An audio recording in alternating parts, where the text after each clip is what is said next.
to the Indigenous Projects and Events Speakers Bureau. My name is Natasha Delany, and I'm the founder and executive director of Indigenous Projects and Events.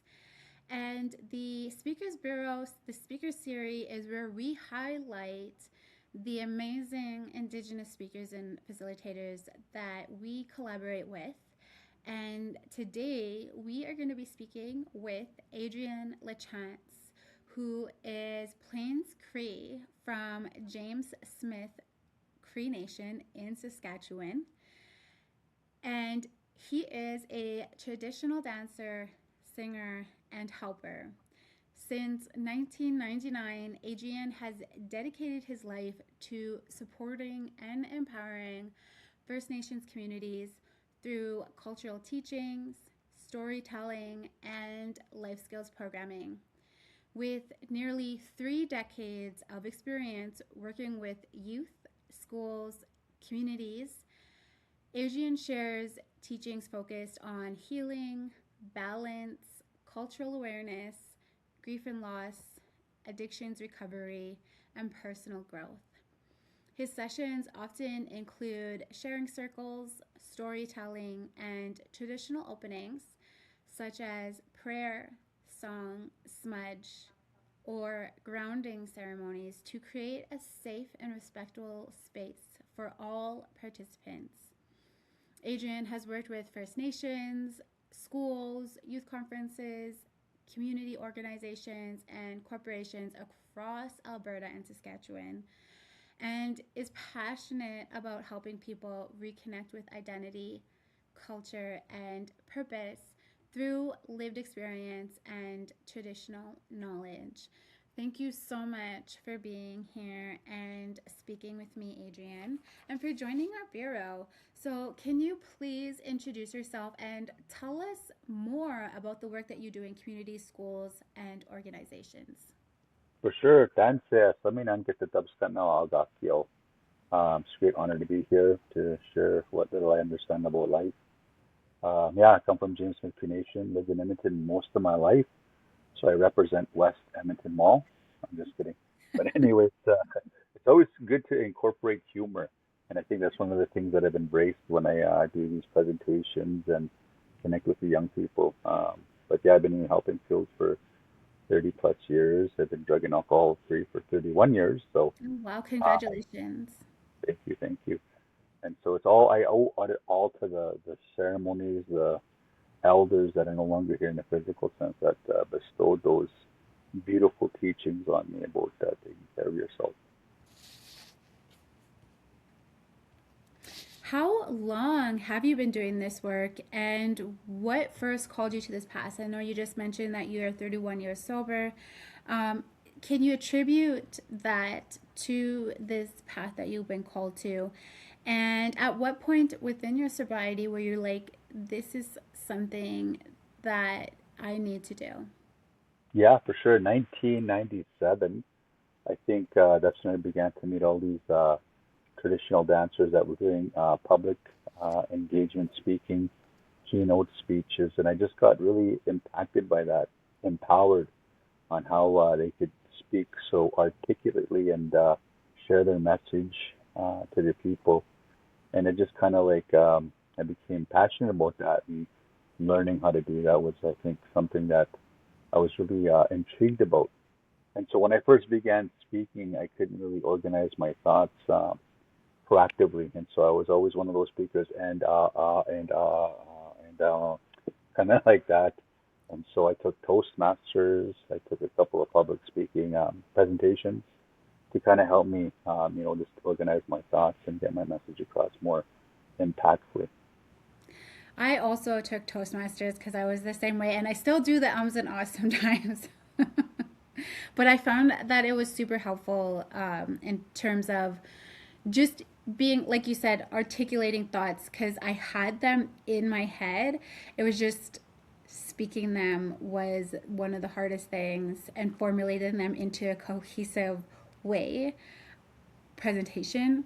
So tell us about your childhood and being raised in Saskatchewan and how that looked.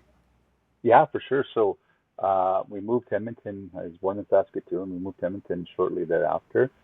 The reason being is because my mom wanted a better life for us. There was a lot of abuse happening on my nation, so she wanted to kind of shield us from that. And so we moved to Edmonton when I was very young. I think about 3 years after us moving here, she began to have troubles with alcoholism, and so I got apprehended and bounced around these foster homes, these group homes, where I was exposed to all kinds of abuse.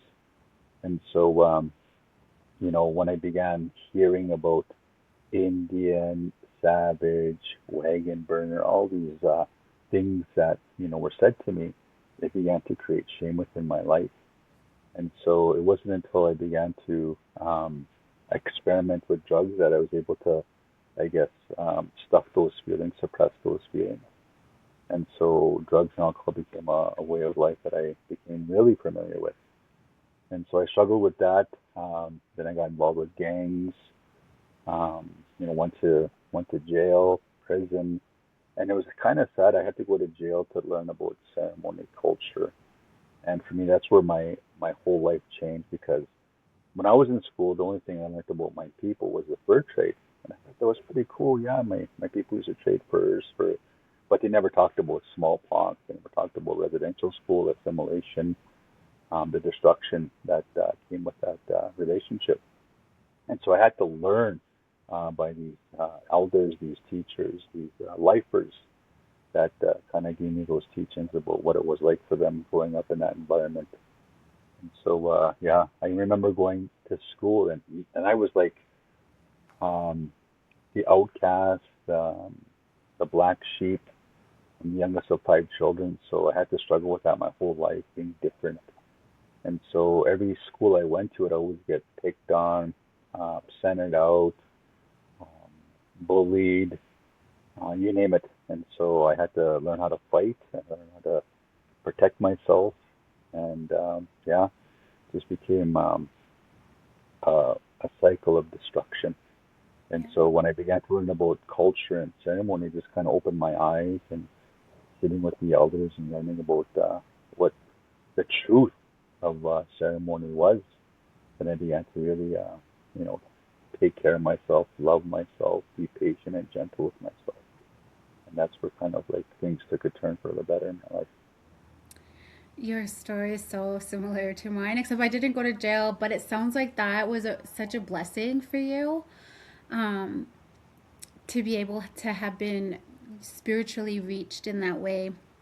Um, and so we talked a little bit about one of our service offerings, and a lot of some of the listeners that are going to be listening to this are schools, principals, teachers.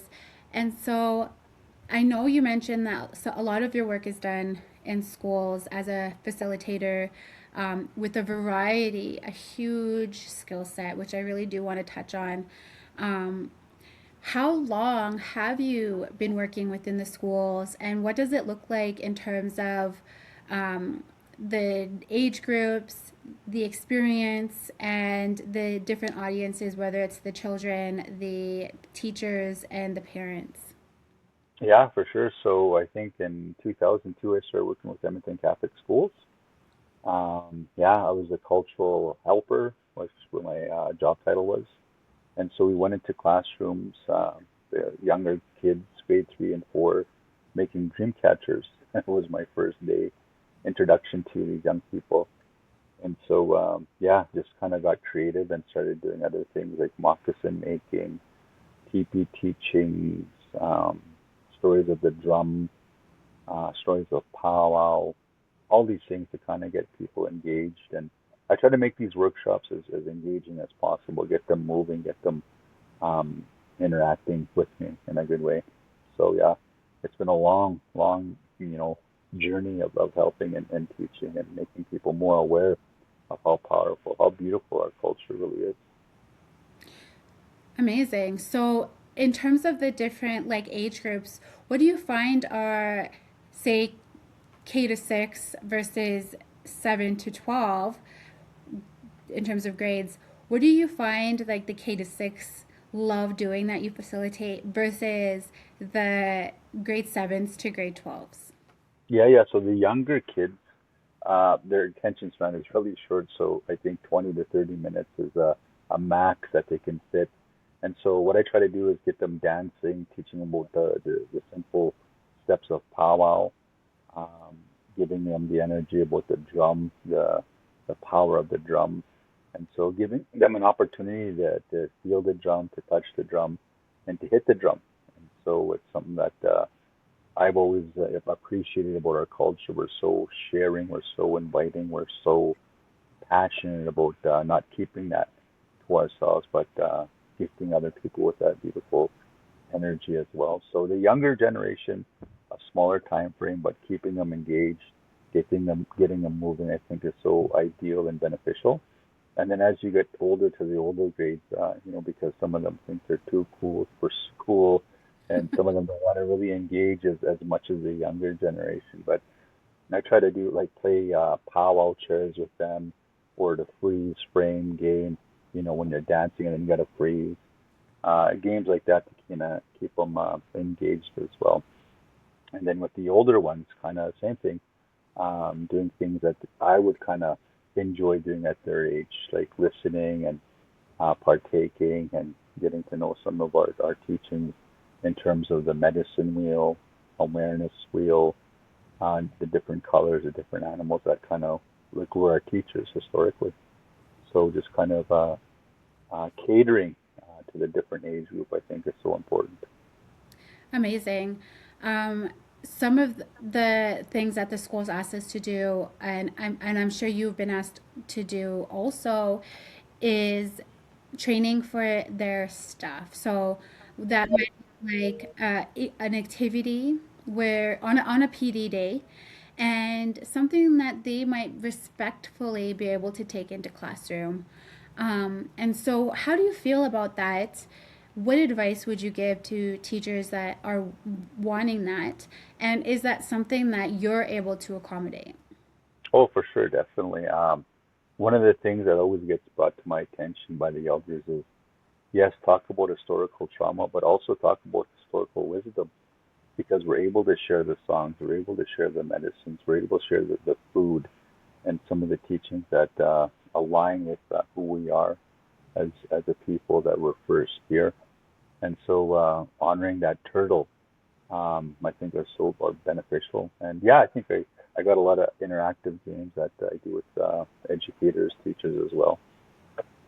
Yeah, what do you find are the most impactful workshops that you do with teachers? I think when we do the blanket exercise, I think that's an eye-opening one because they think um, how we still are impacted by the colonial mindset. But also I introduce them to the treaties, but also a brief synopsis about the Indian Act and how we can abolish it because we're still governed by the chief and council system. And so one of the things I try to talk about also in integrate is healing and how we're still healing from that way of life that like our way of life was interrupted. And so we're still dealing with that um, in a good way by healing and exposing them to some of the ceremonies that would they'd be invited to if they ever wanted to partake in that. Amazing. So tell us about your group, the dancing group and the drumming group. Yeah, so Running Thunder Dancers was established back in 2010. And so Running Thunder was my kokum's maiden name. And so she believed in education, she believed in staying away from drugs and alcohol, but she also believed in helping and supporting one another. And I think those are three important values when we're working with people to remind us of every day. And so, yeah, we've traveled globally. I've been to England, New Zealand, Germany, Wow. uh, Amazing. Spain. Yeah, I've been all over the place dancing and sharing the teaching. So it's a number of groups. So yeah, in 2010 we were established. So we traveled all over the world in terms of sharing and uplifting different cultures of the world. One of the things I've always tried to create is harmony and balance within wherever I go, and creating new friendships honoring that in a good way. So for we're going to be talking to about a few different audience here. So there's schools, there is corporate events, and then there's maybe corporate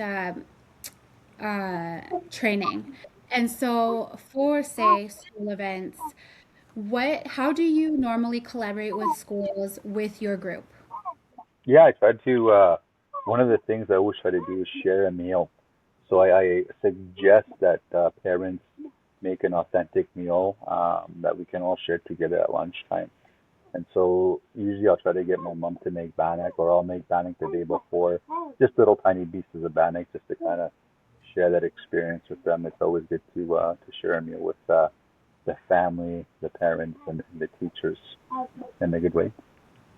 Yes. So what about your group? So the dancing group. Do you normally do like assembly style or Yeah, yeah. So we do assembly style, but also if they want to take it a little bit further, we can come in for the whole day. So assembly style is usually about an hour, and then we just kind of go through the dances. Whereas the whole day is we do 40-minute or 45-minute classes, and we usually have about 5 to 6 stations, depending on the availability of the other dancers, elders that I try to incorporate and um, invite to these school presentations. And so we'll have one specific about the drum. We'll have another one about the jingle dress, the hoop dance, TP teachings, men's grass dance, just to kind of give them each all a different perspective of some of these dancers and some of the things that they've had to go through to earn some of these things that they carry when they dance. amazing? That's so awesome. So for conferences and stuff, and I just want to make this very clear. Adrian has his group, and then he also does his own individual speaking and facilitation. So, in terms of speaking for different conferences, what are the type of audiences that you find and conferences that you find most meaningful and that you see yourself doing more of in the future? I think, educators, youth, and elders, and as well as adults. I think all ages would benefit something greatly from some of the things that we try to share, like with humor, empowerment, unity, balance, just to kind of get people engaged and kind of learning from one another. I think is so important. Yeah, absolutely. So, what are your biggest speaking topics, just you as a speaker? I think some of the things that I get asked to talk a lot about is men's mental health, Mm. um, sexual harassment, yeah, just kind of like honoring relationships, honoring our women, I think, are something that needs to be talked about more, but also rites of passage. Um, whereas terms of when a young boy becomes a young man, I think are also some of the topics that are asked of me as well. You also mentioned in the past that you also do opening prayers Yeah, and ceremonies. What does that typically look like for different conferences and whatnot? yeah. So most conferences will ask me to come and do a smudge or a sawayman, a blessing. And so I'll usually sing a prayer song to correlate with that opening in a good way. So it's always good to support organizations and conferences by opening up things in a good way with prayer or a prayer song. For in terms of culture, uh, it can be difficult, right? Because sometimes you're going out to a conference in out east or in BC, and obviously I'm Plains Cree. Um, there's differences, right? So, how do you incorporate? Well, first of all, like your teachings from your elders Cree, you learned for the Cree ways of knowing, being, and doing, and practicing in ceremony, right? Mhm. Yeah, How do you support other nations of various cultural beliefs? I think it's I always try to talk to local elders reach out to them before I go there, and just to kind of get a feel of what's appropriate, and to utilize some of their local medicines that they use. So out in BC, they use a lot of cedar, Right. which is the physical body medicine. And then out north in the Northern Territory of Treaty 8, they use a lot of fungus, which is a mind medicine. And so just kind of being aware of that wherever you go on some of the medicines that they use, but also the way they pray is such a beautiful way as well. Amazing. So, I would love our listeners to hear about where to find you on social media. Yeah, Adrian LaChance on Facebook, Instagram, TikTok. I have my own website, www.aidanlachance.ca. Yeah, some places. I'm pretty easy to get a hold of. Awesome. So we'll also have those links within the show notes. If you would like to like and subscribe to hear more from Adrian or to also just hear more from our other speakers and facilitators, please like, subscribe, share this channel. Thank you so much, Adrian, for joining us and for sharing all of your amazing wisdom. Respectfully, somebody that I've always looked up to on my journey through entrepreneurship and sobriety. It's been an honor. Thank you so much for having me. Hey, hey.